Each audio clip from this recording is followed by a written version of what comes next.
গল্প ভালোবাসি মন্ত্রীমশাই। লেখনীতে মোসাম্মৎ তাফসিরা চৌধুরী। পর্ব ৫। নিচে নামতেই মাথায় যেন আগুন জ্বলে উঠল তাফসিরার। বাবা মা, বড় আব্বু, মামুনি সবাই মিলে মেয়েগুলোর সাথে গল্প করছে। হেসে হেসে উফ, অসহ্য লাগে একদম। অন্য পাশে ছেলেরা আড্ডা দিচ্ছে নিজেদের মতো। তাফসিরা নিচে আসতেই বিল্লাল চৌধুরী ডেকে নিলেন তাফসিরাকে। শুনলাম আমার মায়ের নাকি মাথা ব্যথা করছে, তো এখন ঠিক আছে আমার মা? হাসলো তাফসিরা। জি বড় আব্বু, এখন ঠিক আছি আমি, মাথা ব্যথাও নেই আর।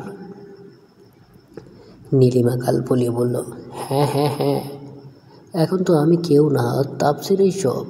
বুঝি বুঝি, আমি সব বুঝি। হাসলেন বিল্লাল চৌধুরী। কাছে টেনে নিলেন মেয়েকে, আদুরে হাত বুলিয়ে দেন মাথায়। অভিমানী মেয়ে গুটি গুটি মেরে বসে থাকে বাবার পাশে। সি নীলিমা সি, বড় বোনকে হিংসে হচ্ছে, লজ্জা করা উচিত তোর। পিছন থেকে বলে উঠল নিলয়, আপনাকে কে বলল আমি হিংসে করি আমার বোনকে? বেশি বুঝেন আপনি, বলে ভেংচি কাটল নীলিমা। দেখেই তো বোঝা যায় তোর মনে কি আছে, বেশি বোঝার কি আছে? দেখেন নিলয় ভাই, এবার কিন্তু আপনি বেশি বেশি বলছেন। আমি মোটেও হিংসে করি না আপুকে। হ্যাঁ হ্যাঁ, তা তো দেখতেই পাচ্ছি। ছি, কি মেয়েরে বাবা, বোনকে হিংসে করে। নীলিমাকে জ্বালাতে বেশ ভালোই লাগে নিলয়ের। যখন ওই সুযোগ পাই নীলিমার পিছনে লেগে থাকে সে। ফসে উঠল নীলিমা, নিলয় ভাই, আপনি কিন্তু ইচ্ছে করেই আপুর আর আমার মধ্যে ভুল বোঝাবুঝি তৈরি করছেন। আবার কিছু বললে খুব খারাপ হবে কিন্তু, বলে দিলাম। বলতে বলতে চোখ চল চল করে উঠল মেয়েটার, আর একটু হলেই গড়িয়ে পড়বে জল। ভীষণ রাগ হচ্ছে তার। লোকটা অনেক খারাপ, সব সময় এমন করে। ওদের ঝগড়া শুনে সবাই জমা হলো বসার ঘরে। সায়রা খাতুন এসে কান টেনে দিলেন ছেলের। নিলয়, তুই কি কখনো ভালো হবি না? দেখ মেয়েটা কেঁদেই দিল। নীলিমার মাথায় হাত রেখে আবার বললেন, থাক মা, কাঁদে না, আমি বকে দিচ্ছি নিলয়কে। নিলয় অসহায় ফেস করে তাকালো মায়ের দিকে। নিলয়কে কান টেনে দিতে দেখে ফিক করে হেসে দিল নীলিমা। দেখেছো মা, দেখেছো কি নাটকবাজ মেয়েরে বাবা, আমাকে বকা খাইয়ে এখন নিজে হাসছে ম্যাডাম। নিলয়, সাহেরা খাতুন চোখ রাঙিয়ে দেখেন ছেলের দিকে। রুকসানা বেগম তাড়া দিলেন সবাইকে খাবার টেবিলে আসার জন্য। সবাই খেতে বসেছে। বাড়ির তিন গিন্নি খাবার পরিবেশন করছেন। সবাইকে খাবার দেওয়া শেষে তাফসিরের পাশে এসে দাঁড়ালেন রুকসানা বেগম। খাবার সামনে নিয়ে বসে আছে মেয়েটা, তা দেখে রুকসানা বেগম বললেন, কিরে কি হলো? ভাত তো মুখেই দিচ্ছিস না। কাকিয়া, আমার না খেতে ইচ্ছে করছে না গো। মেয়ের কথা শুনে উম্মে সালমা রেগে তাকালেন মেয়ের দিকে। মহারানীর নাকি মাসের মধ্যে 15 দিন ভাত খেতে মন চায় না। তা কি খেতে মন চায় আপনার? বলে কি আমার মাথা খাবেন? চুপচাপ বসে খেয়ে নে,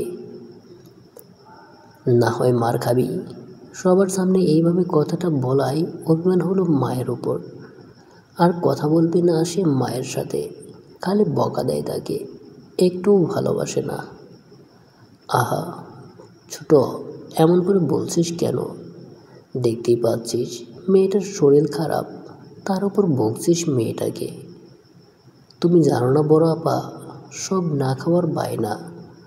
আমিও দেখি না খেয়ে কীভাবে এইখান থেকে ও এক পাও নড়ে। আহা ছোট, চুপ কর না, সবার সামনে মেয়েটাকে বকছিস কেন? খাবে না ও, আমি খাইয়ে দিচ্ছি। কথা বাড়ায় না উম্মে সালমা, যথেষ্ট সম্মান করেন তিনি যাদের। রুকসানা বেগম প্রথম থেকেই আগলে রেখেছেন পুরো পরিবারকে, তাই তো চৌধুরী পরিবারটা এখনও এক আছে। শাশুড়ি মারা যাওয়ার পর তো রুকসানা বেগম ওই দুই দেবরকে বিয়ে করিয়েছেন। তার বিয়ের পরপরই শাশুড়ি মা মারা যান তার। তখন থেকে তিনি এই পরিবারকে জুড়ে রেখেছেন। বড় ভাবি না, বরং মায়ের মতো করে তিনি সামলিয়েছেন সব কিছু। দেবরদের বিয়ের পর তিন যা মিলে সব কিছু সামলাচ্ছেন। পারভিনকে মায়ের কমতি বুঝতে দেননি ভাই ভাবিরা। বাড়ির তিন কর্তা এটা ভেবেই খুশি যে তাদের জীবনসঙ্গী তাদের মনের মতোই পেয়েছেন। জুড়ে রেখেছেন পুরো পরিবারকে। খাবার শেষে সবাই চলে গেলেন নিজ নিজ কক্ষে। তাপসিরা আর নীলিমা আজকে একসাথে ঘুমাবে। নীলিমার রুমটা দেওয়া হয়েছে মেঘনা আর উজাইফাকে। আচ্ছা, মেয়ে দুটো কি সত্যি শুধু বান্ধবী নাকি অন্য কিছু হয়? এমন কিছু আমি হতে দেব না।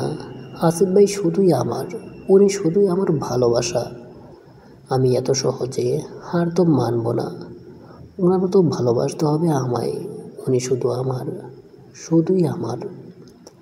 এসব ভাবছিল তাপসিরা, তখনই ঢোকা পড়ল দরজায়। আসিফ ভাইয়ের জগৎ থেকে বেরিয়ে এলো তাপসিরা। তাপসিরাকে উঠতে না দেখে নীলিমা নিজেই উঠে গিয়ে খুলে দিল দরজা। আপনি আপনি এত রাতে এখানে কেন? ভ্রু কুঁচকে তাকালো নিলয়। কেন, অন্য কাউকে আশা করছিলে নাকি?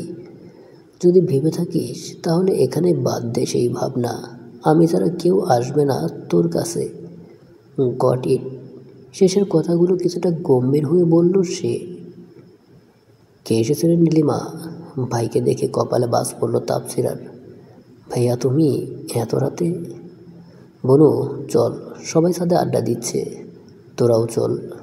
না না ভাইয়া, তোমরা গল্প করো, আমি যাব না। আর বললেই হলো নাকি? আমার বনুকে ছাড়া আড্ডা জমে নাকি? চল চল দেখি। না ভাইয়া, ইচ্ছে করছে না যেতে, তুমি যাও।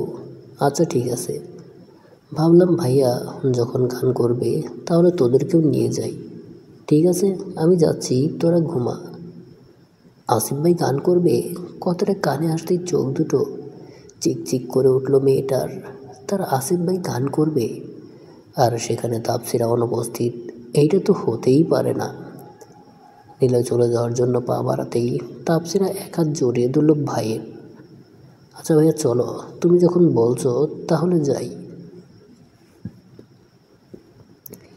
নীলিমার দিকে তাকিয়ে বলল, চল রে নীলিমা। নীলিমা এতক্ষণ বোনের কাণ্ড দেখছিল। তার ভাই গান করবে আর তার তাপসিপও থাকবে না, সেটা তো হতে পারে না। নীলিমা জানতো তাপসির এখন রাজি হবে। ঠিক তাই হলো। নীলিমা মুচকি হেসে সম্মতি দিল। ভাইয়ের সাথে নাচতে নাচতে চলে গেল ছাদে। ছাদে আসতেই মন খারাপ হলো তাপসিরার, সাথে রাগও হলো তার। তার আসিফ ভাইয়ের পাশে বসে আছে ওজাইফা মেয়েটা। তাপসিরা পা দুটো থেমে গেল ছাদের দরজায়। বাড়তে চাইল না আর। নীলয় আর নীলিমা গিয়ে বসলো আড্ডায়। বোনকে পাশে না দেখে দরজার দিকে তাকালো নিলয়। বোনকে দরজার সামনে দাঁড়িয়ে থাকতে দেখে কপালে ভাঁজ পড়ল তার। বোনু, ওখানে দাঁড়িয়ে আছিস কেন? আয়, আমার পাশে বস। তাপসিরা বিনা বাক্যে ভাইয়ের পাশে বসে পড়ল। সবাই গল্প করছে। তাপসিরা আর নীলিমাকে চুপচাপ বসে থাকতে দেখে পিয়ুম বলে উঠল, এই যে পিচ্চিরা, কী হয়েছে তোমাদের? কথা বলছো না কেন? তাপসিরা মনে মনে বলল, এই যে নাগিনীটা আমার আসিফ ভাইয়ের গা ঘেঁষে বসে আছে, তা দেখে আমার মুখ দিয়ে কথা আসতেই চাইছে না ভাইয়া।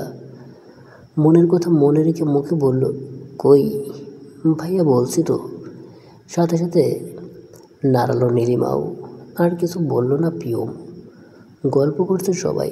তাপসির আর নীলিমা মাঝে মাঝে মুচকি একটু হাসি দিয়ে তাকাচ্ছে শুধু। বনু সবার জন্য কপি করে নিয়ে আয় না একটু। বোনের দিকে তাকিয়ে বলল নিলয়।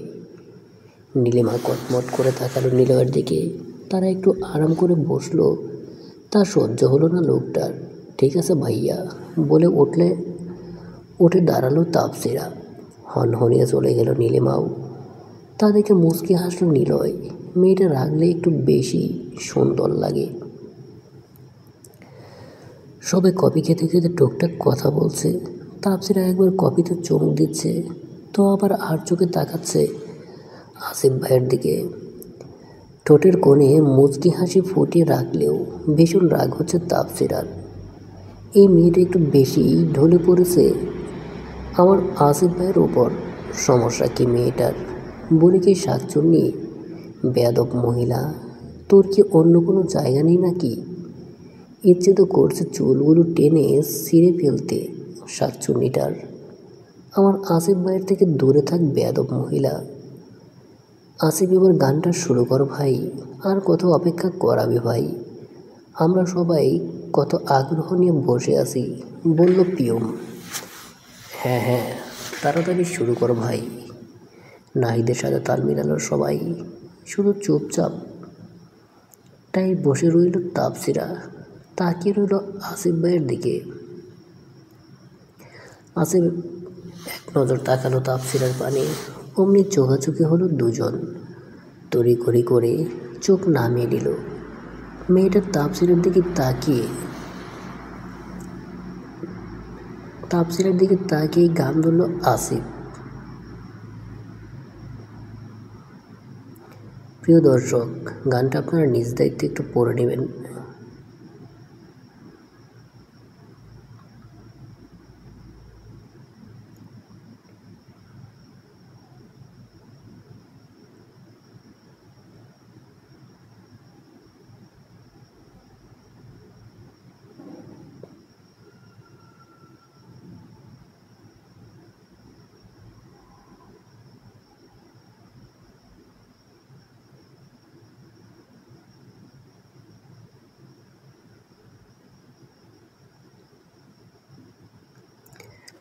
তাপসিরা মুগ্ধ নয়নে তাকিয়ে আছে তার আসিফ ভাইয়ের পানে।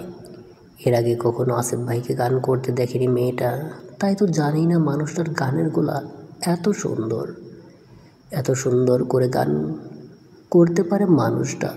অন্যদিকে হুঁশ নেই মেয়েটার, কোনো এক ঘোরের ভেতর আছে সে। চোখের পলকগুলো যেন পড়তেই চাইছে না। ছাদে আবছা আলো, তাতে মায়াবী দেখাচ্ছে তাপসিরার মুখখানা।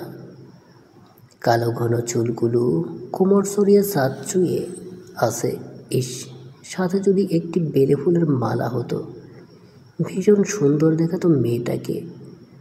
বড় বড় পাপড়ি যুক্ত চোখ দুটোতে ভীষণ মায়া। চিকন পাতলা ঠোঁটগুলোর উপরের কালো চুকচুকে তিলটা একদম নজরকাড়া। তাপসিরাকে এমন হাঁ করে তাকিয়ে থাকতে দেখে মিটমিট করে হাসছেন নীলিমা। আপু, মুখটা বন্ধ করো, মশা ঢুকে যাবে তো। আমার ভাইকে কি আজকে প্রথম দেখছো নাকি? এমন হাঁ করে তাকিয়ে আসো কেন? ফিসফিসিয়ে বলল নীলিমা। তাতে তাপসিরার কোনো হেলদোল দেখা গেল না। এত কি ভাবছে সে? নীলিমা চিমটি কাটে বোনের হাতে। হাতে ব্যথা পেয়ে হুঁশ এলো তাপসিরার। সাথে সাথে চোখ সরিয়ে নেই আসিফ ভাইয়ের থেকে। এতক্ষণ এইভাবে তাকিয়েছিল বলে লজ্জায় কান গরম হয় তার। ইস ইস, কীভাবে তাকিয়েছিলাম এতক্ষণ। ভাই, তুই তো পাঠিয়ে দিলি রে। এই, তুই কি খাস রে বন্ধু? বলল পিয়ম। তার কথা শুনে শব্দ করে হাসলো সবাই। পিয়ম ফের বলল, আগে তো শুধু পুরো ভার্সিটি ফিদা ছিল, এখন তো দেখছি পুরো দেশের মানুষকে ফিদা করবি শালা। হ্যাঁ রে, আগে তো পুরো ভার্সিটির মেয়েগুলো পাগল ছিল, এখন এই দেশেও না জানি কত মেয়ে স্বপ্ন দেখছে এই শালাকে নিয়ে, বলল নাহিদ। পিয়ম কাঁদো কাঁদো মুখ করে বলল, আমাদের কপালে এইগুলো নেই রে ভাই। নাহিদ বলল, ওরে বন্ধু, কষ্টের কথা কারে আর কই আর। ওদের কথা শুনে মেঘলা আর উজাইফা চোখ রাঙিয়ে তাকালো ওদের দিকে। পরক্ষণেই হেসে ফেলল সবাই। চান্স নেই আসিফের গুরুগম্ভীর উত্তর। চোখ ছোট ছোট করে তাকালো সবাই। মূলত চান্স নেই কথাটার মানে বোঝার চেষ্টা করছে সবাই। মানেটা বুঝলাম না বন্ধু, রোকুসকে বলল সিফাত। এত কিছুর মানে বুঝতে হবে না তোদের। চুপসে গেল সকলের মুখ। সিফাত মজা করে বলল, হ্যাঁ হ্যাঁ হ্যাঁ, বুঝেছি আমি। সবার নজর সিফাতের ওপর। আসিফ নিজেও তাকালো, কপালে বাজ পড়ে তার। আসলে ছেলেটা বোঝালো কি? বেশ মজা পেল সিফাত। নাহিদ আর পিয়ুম একসাথে জিজ্ঞেস করলো, কি বুঝলি তুই? আসিফ কৌতূহল নিয়ে তাকালো বন্ধুর পানে। সবাইকে এমন করে তাকাতে দেখে সিফাত ভাবলো, কিছুক্ষণ মজা নিলে খারাপ হয় না। আমাদের প্রাণপ্রিয় বন্ধুকে কোনো বিশেষ একজন বিশেষভাবে অনুরোধ করছে। সিফাতের কথা সবার বুঝতে বাকি নেই। ছেলেটা যে তাদের বোকা বানাচ্ছে সবাই বুঝতে পারলেও বুঝেনি শুধু তাপসিরার ছোট্ট হৃদয়খানা। মেয়েটার মুখ ঢেকে গেল কালো মেঘে। বুকে চিনচিন ব্যথা অনুভব হলো যেন। বিশেষ কেউ মানে কি বোঝাতে চাইছেন সিফাত ভাইয়া? তাহলে কি আমি যা ভাবছি তাই? তাহলে কি আসিফ ভাই কাউকে ভালো? না না না, এসব কি ভাবছি আমি? এমনটা হতে পারে না। আসিফ ভাইয়ের জীবন আমি ছাড়া অন্য নারীর আগমন হতেই পারে না। বাজে বকিস না শালা, তুই ভালো করেই জানিস আমি এগুলো পছন্দ করি না। কিছুটা গম্ভীর হয়ে বলল আসিফ। আরে সিরিয়াস হচ্ছিস কেন বন্ধু? আমি তো ফান করছিলাম। বোকা বোকা হেসে বলল সিফাত। আসিফ স্বাভাবিক হলো, প্রসঙ্গ পাল্টে বলল, তা এইবার তো তোরা বিয়েটা করেই ফেলবি মনে হচ্ছে। কথাটা নাহিদ, পিয়ুম, মেঘনা আর উদয়পা চারজনের উদ্দেশ্য বলল আসিফ। এখনই বিয়ে করার কোনো প্ল্যান নেই বন্ধু, মাত্রই তো লেখাপড়া শেষ হয়েছে। আর আমাদের বিবি জানরা জব করতে চাই। সব মিলিয়ে একটু সময় নিচ্ছি আর কি, বলল নাহিদ। পিয়ুম বলল, আমরা তো করেই নেব। তোমার কি খবর বন্ধু? জীবনে এখনও অনেক কিছু বাকি, এখন এইসব নিয়ে ভাবতে চাই না আমি। সময় হলে ঠিকই হয়ে যাবে সব। আসিফের কথায় হাসল সবাই। তাপসিরা মনে মনে ভাবে, যাক ভালোই হলো কেউ নেই। আপনার খুঁজতে হবে না কাউকে, আমি হব আপনার জীবনসঙ্গী। আমি হব মাহমুদ আসিফের প্রেয়সী। আরও বেশ কিছুক্ষণ আড্ডা দিল সবাই। নীলিমা ঘুমিয়ে পড়েছে, কিছুতেই ঘুম আসছে না তাপসিরার। এপাশ ওপাশ করে উঠে বসলো সে। খাট থেকে নেমে গুটি গুটি পায়ে বারান্দায় গিয়ে দাঁড়ালো তাপসিরা। মেয়েটা আকাশের পানে তাকিয়ে মনে মনে বলে, এই ছোট্ট জীবনে কি পাওয়া হবে আপনাকে? আমি আপনাকে ভালোবাসি আসিফ ভাই। আপনি কি আমাকে আমার মতো করে একটু ভালোবাসবেন আসিফ ভাই? আমি কি পাবো আপনাকে? আপনি কি হবেন আমার? ভালোবাসি মন্ত্রী মশাই, আপনাকে ভীষণ ভীষণ রকমের ভালোবাসি মন্ত্রী মশাই। আকাশের দিকে তাকিয়ে এইসব ভাবতে ভাবতে চোখ থেকে গড়িয়ে পড়ল নোনা জল। আজকে ভয় করছে তার। আসিফ ভাইকে ভালোবাসার পর এমন অনুভূতি তো কখনোই হয়নি তার। আসিফ ভাই যদি তাকে ভালোবাসে কি হবে তার? এসব তো কখনো ভাবিনি সে। তবে আজকে এসব মনে হচ্ছে কেন? এই কেমন অনুভূতি? বুকের ভিতর চিনচিন ব্যথা হচ্ছে মেয়েটার। তবে কি এইটাই প্রিয় মানুষ হারানোর ভয়? সকাল হয়েছে অনেক আগেই, অনেক রাত অবধি আড্ডা দেওয়ার বেশ বেলা করেই উঠেছে সবাই। ঘড়িতে বাজে 10টা 47। এখনও বেঘরে ঘুমাচ্ছে তাপসিরা। উম্মে সালমান নীলিমা কয়েকবার ডেকে গিয়েছে, প্রতিবারই একই কথা, আর একটু ঘুমাতে দাও না প্লিজ। নিচে গিয়ে টাই বসে আছে নীলিমা। তাকে বারবার বলা হচ্ছে তাপসিরাকে ডেকে আনতে, তবে যাবে না সে। আর কতবার যাবে সে? এতবার ডাকার পরও যখন উঠেনি, তাহলে বোনকে আর একটু ঘুমোতে দেওয়া হোক মনে হচ্ছে তার। মেয়েকে এতবার বলার পর যখন কাজ হলো না, আর না পেরে রুকসানা বেগম নিজেই উঠে দাঁড়ালেন। সিঁড়ির দিকে পা বাড়াতেই দেখা মেলে আসিফের। বন্ধুদের নিয়ে নিচে নামছে সে। মাকে উপরের দিকে যেতে দেখে দাঁড়ালো আসিফ। কোথায় যাচ্ছ আম্মু? সবাই তো নিচেই। মায়ের দিকে তাকিয়ে বলল আসিফ। ছেলের দিকে তাকিয়ে হালকা হাসলেন রুকসানা বেগম। তাপসিকে ডাকতে যাচ্ছি, নীলিমা এতবার ডেকে এসেছে তবুও নিচে আসছে না। আমার মনে হচ্ছে মেয়েটার শরীর খারাপ। যাই দেখে আসি একটু বলেই যেতে চাইলেন উপরে। মাকে থামিয়ে দিয়ে আসিফ বলল, তুমি নিচে যাও আম্মু, ওদের খেতে দাও। কিন্তু আমি তো, মাকে বলতে না দিয়ে আসিফ বলল, ওকে আমি ডেকে দিচ্ছি বলে উল্টা হাঁটা ধরল আসিফ। সবাই অবাক হয়ে তাকালো তার যাওয়ার দিকে। রোকসানা বেগম ছেলের কথা শুনে অবাক না হয়ে পারলেন না। যে ছেলেটা সোজা মুখে কখনো কথা বলে না মেয়েটার সাথে, সে নাকি ডেকে আনতে চাচ্ছে, এটাও কি বিশ্বাস করতে হবে?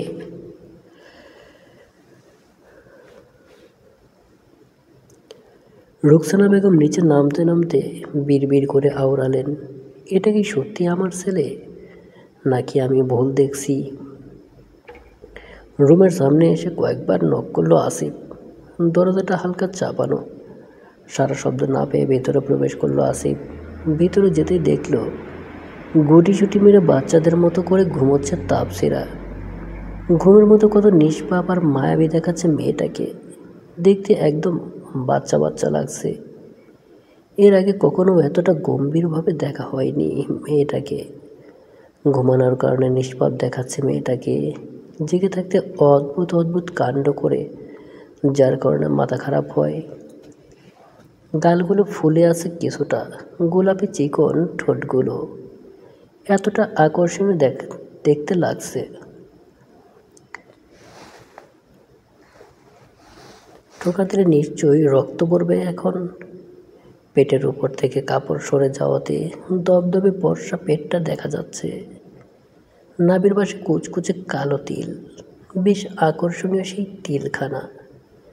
নিজের ভাবনাতে নিজেই বিরক্ত হলো আসিফ। তাপসিরাকে তো সবসময় নীলিমার মতো করে দেখে সে, তাহলে আজকে এসব কী ভাবছে সে? এটা সম্ভব নয়। আপনি আপনি এখানে কি করছেন আসিফ ভাই? তাপসিরার চিৎকারে ঘুর কেটে যায় আসিফের। অপ্রস্তুত হয়ে পড়ে কিছুটা। সে মোটেও আশা করে তাপসিরা যে এভাবে উঠে যাবে। থমথম থমথম খায় সে, কিছু না বলেই পা বাড়ায় চলে যাওয়ার জন্য। কিছু একটা মনে করে থেমে যায় আসিফ। নেক্সট টাইম থেকে ঠিক করে ঘুমোবি। 5 মিনিট সময় দিলাম, ফ্রেশ হয়ে নিচে আয়, আর যেন বলতে না হয়। তাপসিরা কিছু বলবে তার আগেই আসিফ ধমক দিয়ে বলে, নো মোর ওয়ার্ডস ইডিয়েট বলে হনহনিয়ে বেরিয়ে যায় সে। তাপসিরা হা করে তাকিয়ে আছে, বুঝতে পারলো না আসলে হলোটা কি। হঠাৎ মনে পড়ে গেল আসিফের বলা কথাটা, 5 মিনিট সময় দিলাম, ফ্রেশ হয়ে নিচে আয়। তাপসিরা দেরি করলো না আর। এখন না উঠলে যে কপালে দুঃখ আছে বেশ বুঝতে পারছে মেয়েটা। আর বেশি না ভেবে ওয়াশরুমে চলে গেল ফ্রেশ হতে। তাড়াতাড়ি ফ্রেশ হয়ে নিচে নামলো তাপসিরা। নাস্তার টেবিলের উপস্থিত সবাই 3 কর্তা ছাড়া। তাপসিরা নিজের চেয়ারটা টেনে বসলো। উম্মে সালমা রান্নাঘর থেকে এসেছেন মাত্র। এটা কোনো ঘুম থেকে ওঠার সময় হলো? কতবার বলতে হয় সকাল সকাল ঘুম থেকে উঠতে হয় মেয়েদের। আমার কথা কি শুনতে ইচ্ছে করে না একটু? এমন করে বলছিস কেন? ছোট মানুষ, সময় হলে তখন ঠিক সকাল সকাল উঠবে, বললেন রোকসানা বেগম। উম্মে সালমা তখনও রাগী চোখে তাকিয়ে আছে মেয়ের দিকে। তার একদমই পছন্দ না দেরিতে ঘুম থেকে ওঠা। বড়পা, এটা তো বাপের বাড়ি, তাই কেউ কিছু বলে না। অন্যের বাড়িতে গেলে তো কথা শুনতে হবে, বলবে বাপের বাড়িতে কিছুই শেখায়নি। আচ্ছা এখন চুপ কর, মেয়েটাকে খেতে দে, বললেন রোকসানা বেগম। মায়ের কথা শুনে তাপসিরা অবাক দৃষ্টিতে তাকালো মায়ের দিকে। রোকসানা বেগম তাপসিরার মাথায় হাত বুলিয়ে দিয়ে খেয়ে নিতে বললেন। কাকিয়ার আদর পেয়ে কেন যেন ভিতর থেকে কান্না আসে তার। চলচল চোখে কাকিয়ার দিকে তাকিয়ে বলে, কাকিয়া, এসব কি বলছে আম্মু? আমি অন্যের ঘরে যাবো কেন? আমি তো তোমাদের ছেড়ে কোথাও যাব না। হ্যাঁ, কোথাও যেতে দেবো না তোকে। তাপসিরা গলা জড়িয়ে ধরে কাকিয়ার। জানো কাকিয়া, আমার কেউ ভালোবাসে না তুমি ছাড়া, সবাই বকা দেয় খালি। তুমি ওনাকে বলে দাও তুমি আমায় কোথাও যেতে দেবে না। ইশারায় মাকে দেখিয়ে বলল কথাটা। আমার কাছে রেখে দেবো তোকে। ওনাকে বলে দাও আমি তোমার মেয়ে আর নীলিমা ওনার মেয়ে। এতক্ষণ সবাই তাপসিরের কাণ্ড দেখছিল। এইবার নীলিমা প্রকুশকে তাকালো বোনের দিকে। কি বলতে চাচ্ছে সে? নীলিমাকে দিয়ে দেব কেন মা? জিজ্ঞেস করলেন রুকসানা বেগম। আরে বোঝো না কেন কাকিয়া, আমি তোমার কাছে চলে আসলাম, আম্মু তো একা হয়ে যাবে, তাই নীলিমাকে দিয়ে দাও। তাফসিরের কথা শুনে হু হা করে হেসে দিল সবাই। হ্যাঁ মা, একটু বকা দিলেই কত কিছু। বলি কি, যখন শাশুড়ি বকা দিবে তখন কি করবি বল? ওহো, আমার শাশুড়ি মা ভীষণ ভালো মানুষ, তোমার মতো বকা দেবে না সব সময় বলে বেঞ্চি কাটে সে। তবে রে তারা বেয়াদব মেয়ে বলে তেরে আসেন উম্মে সালমা। এই আমার মেয়ের গায়ে হাত তুলবি না ছোট। তাফসিরকে এক হাত জড়িয়ে ধরে বলেন রুকসানা বেগম। তুমি তোমার মেয়েকে সামলাও বাবা, বাজি। আমি আমার বাকি ছেলে মেয়েদের ভালোবাসি বলে আসিফের মাথায় হাত রাখলেন উম্মে সালমা। মায়ের কথা শুনে গাল ফুলিয়ে বসে পড়ে তাপসিরা। খাওয়া দাওয়া শেষে আসিফ বেরিয়ে পড়ে বন্ধুদের নিয়ে। সাথে যায় নিলয়। পার্টি অফিসে মিটিং আছে আজকে তাদের, চলবে। প্রিয় দর্শক, গল্পটা কেমন লাগলো তা অবশ্যই কমেন্ট করে জানাবেন। গল্পটি ভালো লাগলে চ্যানেলটি সাবস্ক্রাইব করে সাথেই থাকবেন। ধন্যবাদ সকলকে। ভালো থাকবেন, সুস্থ থাকবেন। আল্লাহ হাফেজ।